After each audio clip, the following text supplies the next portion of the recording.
राजकोटच्या पुतळा दुर्घटनेवरून मोदींनी मागितली जाहीर माफी। जे झालं ते अतिशय दुर्दैवी आणि वेदनादायी। वाढवण बंदर भूमिपूजनाच्या कार्यक्रमात मोदींनी मागितली माफी।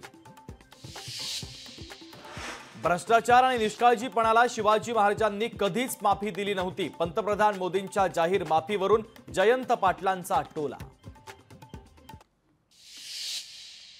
माझ्या सर्व लाडक्या बहिणी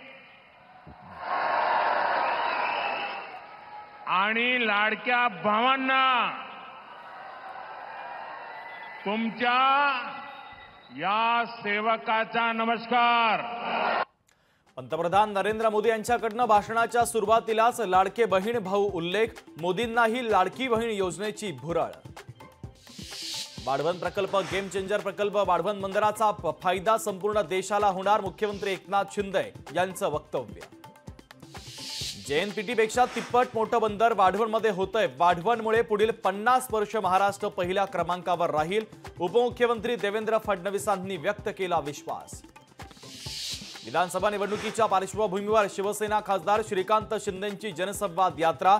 धुळे जळगाव दौऱ्यानंतर शिंदेंनी नाशिकमध्ये शिवसैनिकांशी वेगवेगळ्या मुद्द्यांवर चर्चा करत घेतला आढावा।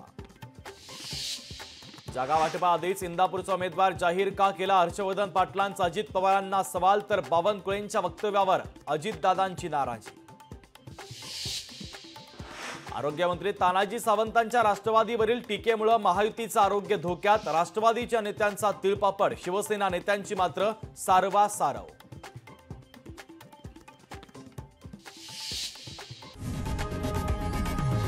लोकशाही मराठी ऐका, पहा, जागरूक रहा।